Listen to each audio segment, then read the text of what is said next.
Hi friends, டே 46. இன்னைக்கு என்ன பதிவு என்னன்னு பார்த்தீங்கன்னா, நம்ம ஆட்டோட தீவனத்தை பற்றின அப்டேட் தான் போட போகிறோம். நிறைய பேர் கமெண்ட் பண்ணி கேட்குறீங்க, ஆட்டுக்கு எந்த நேரத்தில் தீவனம் கொடுக்கணும், எப்படி கொடுக்கணும், அதாவது எந்த மாதிரியான தீவனம் கொடுக்கலாம் அப்படின்னு நிறைய பேர் கேட்குறீங்க. எல்லாரும் ஃபஸ்ட்டு காமனாக கேட்குறது ஆட்டுக்கு அரிசி கொடுக்கலாமா அப்படின்னு கேட்குறீங்க. கண்டிப்பாக அரிசி கொடுக்கலாம். அரிசி கொடுத்தீங்கன்னா கொஞ்சம் கொம்பு நல்லா வளரும். ஆனால் அதுக்கு ஃபஸ்ட்டு சின்ன வயசுலேயே கொடுத்து பழக்கணும்.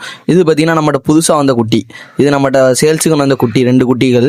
நம்மகிட்ட எல்லாருமே கேட்குறது என்ன விஷயம்னா, என் குட்டி புதுசாக இருக்குது குட்டி ப்ரோ, ஆனால் என் குட்டி வந்து இப்போ அடர் தீவனம் எடுக்குமா அப்படின்னு கேட்குறீங்க. கண்டிப்பாக எடுக்கும். நம்ம ஃபஸ்ட் டைம் கொடுக்கும்போது கண்டிப்பாக சாப்பிடாது. நம்ம வந்து கொஞ்சம் கொடுக்கணும். பார்த்தீங்கன்னா தெரியும், நம்ம ஃபஸ்ட் டைம் வைக்கிறதுக்கும் இப்போ வைக்கிறதுக்கும் வித்தியாசம் இருக்குது. ஃபஸ்ட்டு வந்து நம்ம கப்பு தான் வச்சோம், இப்போ 1 கப்பு வைக்கிறோம். அதுக்கு அப்கிரேட் பண்ணியிருக்கோம். அதுக்கு வந்து ஃபஸ்ட்டு வந்து நீங்கள் வந்து இந்த மாதிரி புதுசாக வர்ற குட்டிங்களுக்கு ஒரு 1/2 கப்போ கப்போ வச்சு பழக்கணும். ஃபஸ்ட்டு எடுக்காது தான், நல்லா கிளச்சில் பார்த்தீங்கன்னாலே உங்களுக்கு தெரியும். அதுக்கப்புறம் போக போக எடுக்கும். பார்த்தீங்கன்னா நல்லா எடுக்குதா. எங்களுக்குமே முதல்ல தீவனம் எடுக்க தான் செய்யலை. திருப்பி நாங்கள் கொஞ்சம் கொஞ்சமாக கொடுக்க போய் எடுத்து. அதே மாதிரி வைக்கோல் எப்படி ப்ரோ கொடுக்குறது அப்படின்னு கேட்குறீங்க. சாப்பிட மாட்டுக்கு அப்படிங்கிற கேட்குறீங்க. இந்த மாதிரி கடலைக்கோலை எடுத்துக்கோங்க.